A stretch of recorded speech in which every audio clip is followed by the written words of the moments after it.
Hi guys, welcome back to the channel. ఈరోజు అయితే మనము పెద్ద మూవీకి వెళ్ళే ముందు ఈ వీడియోని అయితే కంపల్సరీ చూడండి, లేదంటే మీరు థియేటర్లో డిసప్పాయింట్ అయ్యే ఛాన్సెస్ ఎక్కువ ఉంటాయి. ఇంకా వీడియోలోకి వెళ్ళిపోయే ముందు చిన్న request guys, please do subscribe to our channel and do support మీ. ఇలాంటి మంచి మంచి న్యూస్లు అప్డేట్లు అన్నీ మీ ముందుకు తీసుకొస్తూనే ఉంటాను. ఇంకా వీడియోలోకి వెళ్ళిపోతే ఫస్ట్ ఆఫ్ ఆల్ పెద్ద మూవీకి మార్కెట్లో హైప్ చాలా ఎక్కువ ఉంది. ఇంత హైప్ ఉండడం కూడా కొంచెం డేంజర్ అనే చెప్పుకోవాలి.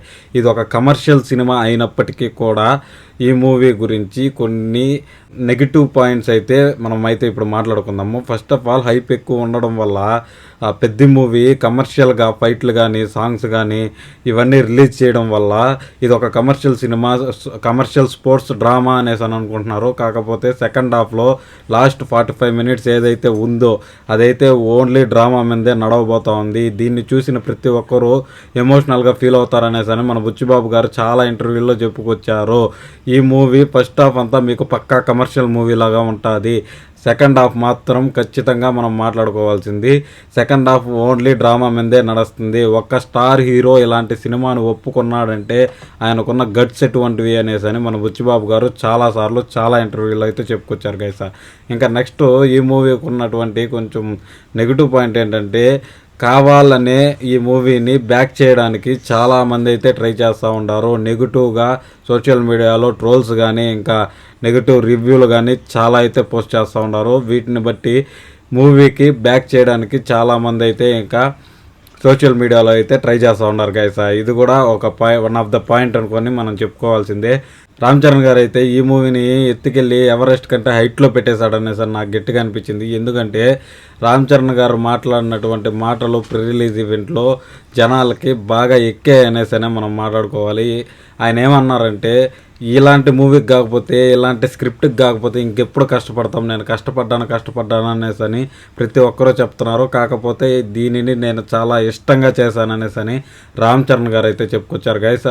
మీరైతే ఖచ్చితంగా ఒక్కటైతే మైండ్లో పెట్టుకెళ్ళండి, ఇది రామ్ చరణ్ గారి సినిమా కాదు, it's only Peddi driven movie. పెద్దిగాడి క్యారెక్టరైజేషను, పెద్దిగాడి స్ట్రగులు, పెద్దిగాడి ఎయిము, వీటన్నిటి గురించి ఈ ఓవరాల్ మూవీ అయితే ఉండబోతున్నది అనేసి అని గట్టిగా అయితే అందరూ చెప్పుకొస్తున్నారు. మూవీకి వెళ్ళే ముందు ఇది మాత్రం మైండ్లో పెట్టుకొని మీరైతే వెళ్ళండి గైస్. ఇంకా నెక్స్ట్ ఈ మూవీ మ్యూజిక్ విషయానికి వచ్చేస్తే ఏఆర్ రెహమాన్ గారితో మన బుచ్చిబాబు గారికి ఒక ఇంటర్వ్యూ అయితే జరిగింది. అందులో వాళ్ళు చెప్పిన విషయం ఏంటంటే ఇది 90s బ్యాక్డ్రాప్ మూవీ అయినప్పటికీ కూడా మ్యూజిక్ మాత్రం ప్రెజెంట్ ఉన్న యూత్కి ఇంకా ప్రెజెంట్ సోషల్ మీడియా కండిషన్స్కి తగ్గట్టు ఇంటర్నేషనల్ మ్యూజిక్ అయితే కావాలనేసి అని బుచ్చిబాబు గారు చెప్పినట్లు తెలుస్తూ ఉంది.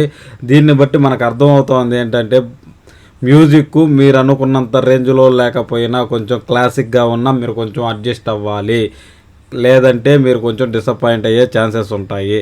ఇంకా నెక్స్ట్ లాస్ట్ 45 minutes ఏదైతే ఉందో అది ఓన్లీ డ్రామా మీదే నడుస్తుంది. దీన్ని గట్టిగా మైండ్లో పెట్టుకొని వెళ్ళండి, ఓన్లీ డ్రామా.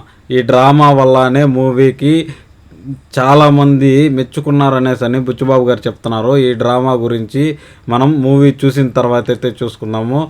ఇంకా నెక్స్ట్ ఈ మూవీకి అయితే మెయిన్ మైనస్ పాయింట్ ఏదన్నా ఉంది అంటే మాత్రం రామ్ చరణ్ గారి మూవీ అనుకొని వెళ్ళడమే. ఇది రామ్ చరణ్ గారి మూవీ కాదు, ఓన్లీ స్టోరీ డ్రివెన్ మూవీ.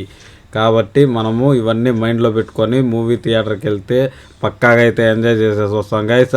మీరు ఇది ఒక రామ్ చరణ్ గారి మూవీ, రామ్ చరణ్ గారి ఫ్యాన్గా వెళ్ళినా ఇంకా వేరే ఊహించుకొని వెళ్ళిన త్రిబుల్-ఆర్ని, మగధిరాని ఇలాంటి మూవీస్ని మైండ్లో పెట్టుకొని మీరు వెళితే మాత్రం ఖచ్చితంగా డిసప్పాయింట్ అవుతారు.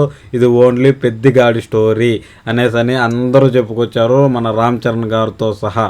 కాబట్టి దీన్ని అయితే మైండ్లో పెట్టుకొని వెళ్ళండి, మీరైతే మూవీని ఎంజాయ్ చేస్తారు. నాకైతే మూవీ మీద చాలా హోప్స్ అయితే ఉన్నాయి. ఈ మూవీ రామ్ చరణ్ గారి కెరియర్లో ఒక one of the best movie అవుతుంది అనేసి అని రామ్ చరణ్ గారు కూడా చాలా ఇంటర్వ్యూల్లో కానీ ఈవెంట్లో కానీ చెప్పుకొచ్చారు. నాకు కూడా అదే అనిపిస్తుంది గైస్. మీకేమనిపించిందో కూడా కింద కామెంట్ సెక్షన్లో చెప్పండి.